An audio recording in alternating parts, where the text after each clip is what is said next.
நண்பர்களே, இந்த சர்வதேச விண்வெளி ஆராய்ச்சி மையம்னு சொல்லிட்டு ஒரு பெரிய விண்வெளி ஆராய்ச்சி மேலே நடந்து கொண்டு இருக்கிறது.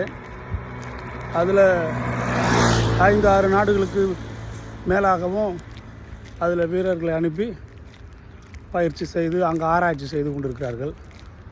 அப்படி போகிறவர்கள், அங்கே தங்குகிறவர்கள் நேரடியாக உடனடியாக அதில் சென்று விட முடியாது.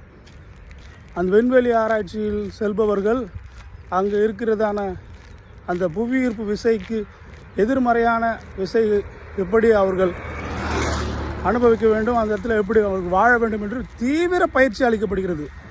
அமெரிக்கா போன்ற நாடுகளில் விண்வெளியில் எப்படி காற்று இல்லாத பகுதியாக, புவியீர்ப்பு சக்தி இல்லாத பகுதியாக விண்வெளியில் இருக்கிறதோ, அதுபோல் பூமியில் பல ஆராய்ச்சி கூடங்களை உண்டு பண்ணி அதில் சிறந்த பயிற்சியை கொடுத்து, மருத்துவ பயிற்சி, உடற்பயிற்சி, உணவு பயிற்சி, எல்லா பயிற்சிகளையும் கொடுத்து அவர்களை தேர்ந்தெடுத்து அந்த விண்வெளி ஆராய்ச்சிக்கு அனுப்புகிறார்கள்.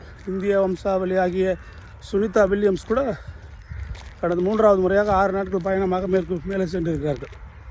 அதுபோல தான் உலகில் கூட நல்ல வாழ்க்கை வாழ்வதற்கு நமக்கு ஒரு தீவிர பயிற்சி வேண்டும். இந்த பயிற்சி எங்கேருந்து வருகிறது? முதலாவது தாயையும் தகப்பனையும் கனம் பண்ணுவாயாக. உலகத்தில் சொல்லுகிறது மாதா, பிதா, குரு, தெய்வம்.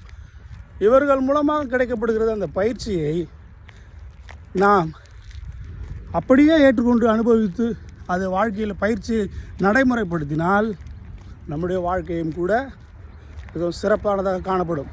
ஒருவேளை விண்வெளியில் ஆராய்ச்சி முடித்துவிட்டு நேராக அவர்கள் பூமிக்கு வந்த உடனே சாதாரண வாழ்க்கையை வாழவும் முடியாது. அப்படி அவர்கள் மீண்டும் அந்த சாதாரண நிலைக்கு திரும்பி வருவதற்கும் பயிற்சி உண்டு. அதுபோல் தான் வாழ்க்கையில் ஏற்றத்தாழ்வுகள் வந்தாலும் எல்லாவற்றையும் சகித்து கொண்டு வாழ நாம் யாவரும் பழகிக்கொள்ள வேண்டும் என்பதை இன்றைய காலையில் உங்களுக்கு சொல்லிக்கொள்ள விரும்புகிறேன். நன்றி.